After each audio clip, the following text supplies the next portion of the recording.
Josselin केम्बाबाजी को गर्व है कि उनके पास ये मोटरसाइकिल है। ये कोई आम मोटरसाइकिल नहीं बल्कि शांत इलेक्ट्रिक बाइक है। उन्होंने 1 साल पहले इसे खरीदने के लिए लोन लिया था।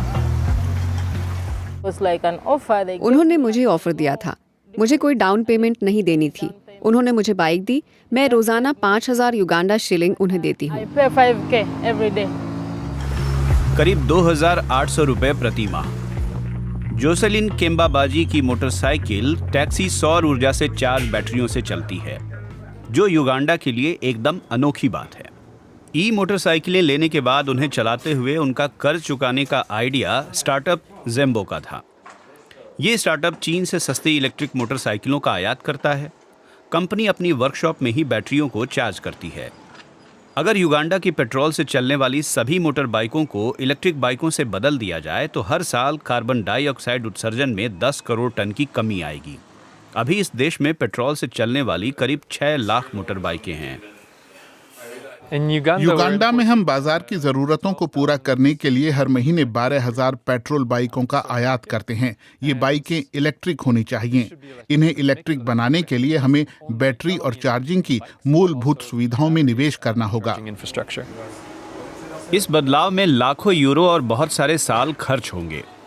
अभी तक सरकार की ओर से यही समर्थन मिला है कि इलेक्ट्रिक मोटरसाइकिलों पर आयात शुल्क खत्म कर दिया गया है।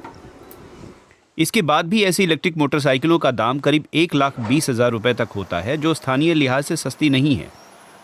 फिर भी राजधानी कंपाला में ऐसी 1,000 से ज्यादा मोटरसाइकिलें हैं।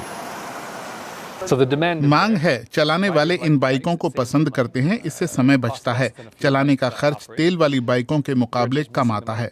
हमारे पास सिर्फ निवेश करने के लिए पैसे नहीं हैं। किसी स्टार्टअप को नए मॉडल के लिए पारंपरिक तरीके से निवेश नहीं मिलता। कम से कम उन्हें अंतर्राष्ट्रीय कंपनियों और संगठनों का समर्थन मिला हुआ है, खासकर यूरोप और अमेरिका की कंपनियों का। इस तरह की पर्यावरण अनुकूल पहलों में निवेश करना जरूरी है, वरना अफ्रीका के गरीब देश इलेक्ट्रिक गाड़ियों में निवेश नहीं कर सकेंगे और रिन्यूएबल में तो बिल्कुल नहीं।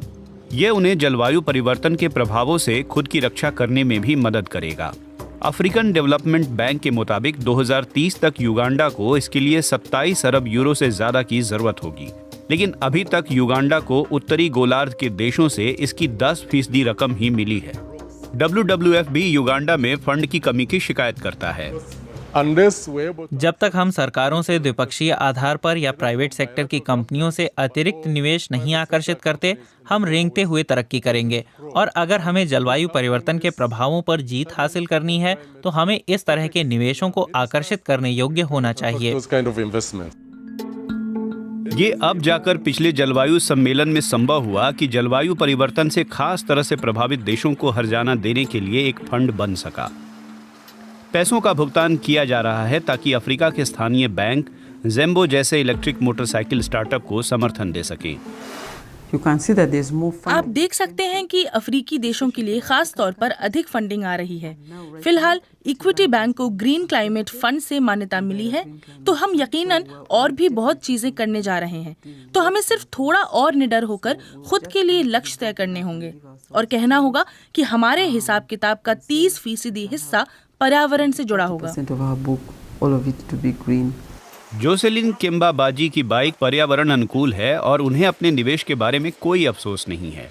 हालांकि उनके लिए ऐसे चार्जिंग स्टेशन खोजना अब भी कठिन होता है जहां वो अपनी खाली बैटरी को भरी वाली से बदल सकें। ऐसी जगहें हैं जहां जाने के बाद आप जब बैटरी स्वैप स्टेशन खोजते हैं तो वो नहीं मिलता या बहुत दूर होता है। लोग मुझसे पूछते हैं, मेरे गांव तक छोड़ देंगी? लेकिन अभी स्वैप स्टेशन वहां तक नहीं पहुंचे हैं। इसके चलते उन्हें कुछ राइड छोड़नी पड़ती हैं। फिर भी ये बाइक काम की है क्योंकि उनके लिए इलेक्ट्रिक मोटरसाइकिल का रखरखाव पेट्रोल बाइक के मुकाबले सस्ता है। उन्हें उम्मीद है कि वो 1.5 साल के अंदर अपना लोन चुका देंगी।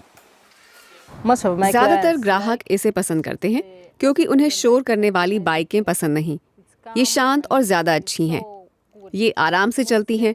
इसमें कोई दबाव और कंपन नहीं होता। इलेक्ट्रिक मोटरसाइकिलें कंपाला की शहरी जलवायु के काम आ रही हैं।